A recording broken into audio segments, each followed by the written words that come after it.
Hi, my name is Howie Brounstein, and I'm with Columbine School of Botanical Studies, along with Stephen Yeager from the Columbine School of Botanical Studies. and we're here on behalf of Mountain Rose Herbs to bring you a piece of this. The meadows at middle elevations in the Western Oregon Cascades. This is in the Asteraceae family, the sunflower family, and this is Rudbeckia. This is Rudbeckia occidentalis, and occidentalis means western, so this is the western Rudbeck, or Western Rudbeckia. One of the things that's interesting is it also has many flowers packed into a head. But if you think of other plants in the Asteraceae, like a sunflower, you would have these big yellow petals and then these little disc flowers in the center. With our Western Rudbeckia, it doesn't have the yellow petals, which are really flowers, on the margins. It only has the center flowers that are many flowers packed into a head. And this plant is very closely related to another Rudbeckia that you might see in your garden called Black-Eyed Susan. And the difference between the one in your garden and the one here up here in the meadows is it doesn't have the yellow petals. This plant is the roots of this plant are used very similarly as echinacea or dandelion. And in fact, it has the nutrient-rich polysaccharide content of a dandelion.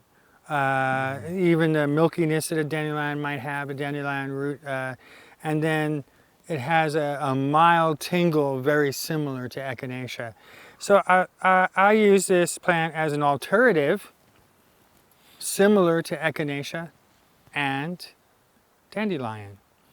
It's called Rudbeckia. It's named after Olaf and Olaf Rudbeck. Father and son. Botany team, Yep. Back in the day. They actually were professors in Sweden at the Uppsala University. Do you remember when that was? That would have been in the 1700s, mid-1700s, because I was thinking Linnaeus went there. Linnaeus, And he published his famous book, System Natural, in the late 1700s. Linnaeus, the Yeah. father of modern taxonomy.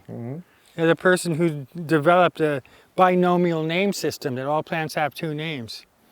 Well known, well known. He decided that every plant would have two names, like Rudbeckia occidentalis, and that everybody would bring him all the plants in the world and he would name every single one and everyone would agree with his name. A little cheeky. Linnaeus' work was published 100 years before Charles Darwin's theory of evolution. So maybe at the time Linnaeus thought the plants were put here by someone and they would never change. So perhaps he could name all the plants on Earth. Linnaeus was a bigwig teacher at the university there at Uppsala, and he named this plant. He taught botany, obviously, and other things, and he named this plant after Olaf and Olaf Rudbeck, which were his mentors. You see, when Linnaeus was first in college, he had some problems really fitting in, and he also didn't come from a very wealthy family. So early on, he was not doing all too well and needed some help. Essentially dropped out. Essentially, he was dropping out, yeah. There may have been some carousing and other things involved. I have no details. But I do know that the elder Olaf came to him and said, hey, I see something in you. You could be really good at this botany thing. I'm going to help you. I think he gave him some like work study stuff. Yeah, I think he actually did stuff around his house and watched his family and So he was close to the family and he did things around the college, and he later became a famous botanist, way more famous than the Rudbecks.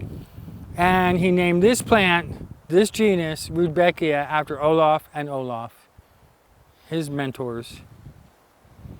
Well, that sure has been a lot of fun, Howie. Sure has. It's time for us to go, but be safe and interact with plants. We'll see you next time.